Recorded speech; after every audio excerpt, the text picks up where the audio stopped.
So sleep 3, this will include the third session of sleep, where we will look into the theories behind sleep as well as sleep disorders.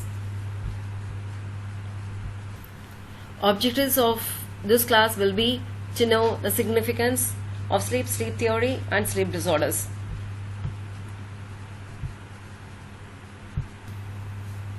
Popper and Eccles told, the scientists behind so many works on sleep, sleep is a natural repeated unconsciousness that we do not even know the reason for. So we do know there are so many benefits behind sleep. There are so many physiological functions going on behind sleep. So we will list it down. So sleep may serve as a period of body's rest and metabolic restoration. They restore physical and mental strength necessary for certain forms of learning and memory. It will increase the ability to think and concentrate. They increase learning and memory capacity. REM is necessary for mental well-being. It plays an important role in homeostatic mechanisms. They promote growth in children. Dreams interpretation can have a value. If there is no sleep, you lose weight in spite of increased caloric intake and finally die. So what are the theories behind sleep? We already saw here and there in bits. We already know. One is the circadian rhythm, the role of the pineal gland, the thalamocortical loop, and alterations in the neurochemicals. So under these headings, we will look into the theories behind sleep. So we know about the circadian control of sleep-wake cycle. There is stimulation of suprachiasmatic nucleus of the hypothalamus. And when there is a sympathetic stimulation, there is less release of melatonin during the daylight. But when there is no light during night, okay, what happens is there is less stimulation of suprachiasmatic nucleus, and that causes release of melatonin, and that induces sleep. This is one theory. So pineal gland is the one which is an important gland, which is a small gland which is present in your brain, and that releases melatonin, the sleep-inducing hormone.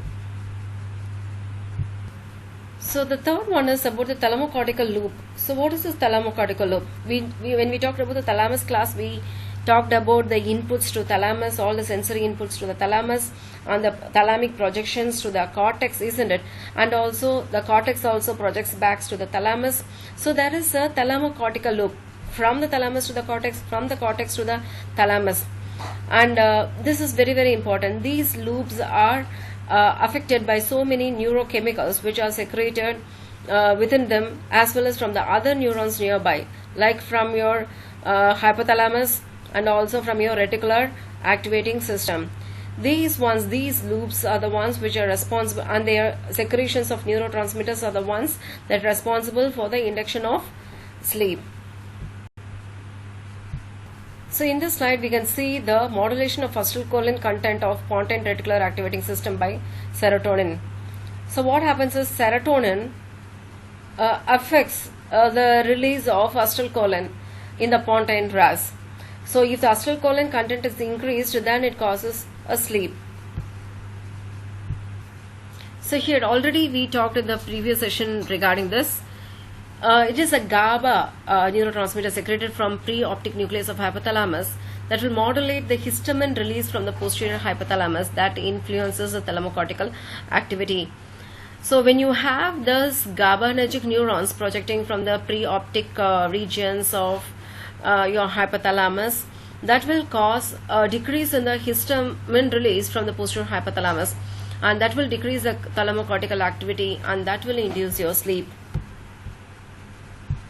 So now briefly we will look into some sleep disorders like insomnia, fatal familial insomnia, narcolepsy, catalepsy, and so on. So what is insomnia? Inability to sleep, to have sufficient or restful sleep despite an adequate opportunity for sleep. So you're waking up, you're not sleeping at all. There are two types of insomnia. Primary insomnia, abnormality is in the in the sleep normal sleep mechanism. So there is a disturbed sleep. Secondary insomnia, in which it is secondary to some of the medical or psychological disorders. So what is fatal familial insomnia? It is a progressive serious disease that occurs in both an inherited and a sporadic form. It causes worsening insomnia, impaired autonomic and motor functions, dementia, and eventually death. So what is narcolepsy? It is a condition in which there is episodic sudden loss of muscle tone accompanied with an irresistible urge to sleep. REM sleep is entered directly from the waking state. Episodes of sudden sleep occurs. It has a strong genetic susceptibility. Hypothalamus of narcoleptic subjects contains less heparin producing neurons. 3/4 of the patients with a narcolepsy presents with catalepsy. What it is the patient becomes suddenly paralyzed, falls to the ground, and is unable to move. But consciousness is intact. It is a dream-like state during wakefulness. Hallucinations occur. Some sleep disorders associated with a non-REM sleep are sleep waking or somnambulism, bedwetting, that is nocturnal enuresis, and nightmares. I want to tell you about a term called parasomnic disturbances, which means a category of sleep disorders that involve abnormal movements, behaviors, emotions, perceptions, and dreams that occur while falling asleep, sleeping, between sleep stages, or during arousal from sleep. So these include pleasant starts, sensory paroxysms, nocturnal paroxysmal dystonia, sleep paralysis, night terrors and nightmares, somnambulism, and REM sleep behavior disorder. So what is somnambulism or sleepwalk? The individual is able to stand and walk about. Such individuals walk with eyes open and they avoid obstacles. When awakened, they do not recall the episode. This is opposite of catalepsy. It occurs in stage 4 of slow wave sleep, in the third part of the sleep, and usually dream does not occur. It's more common in children than in the adult. Males are more common, and it lasts for several minutes.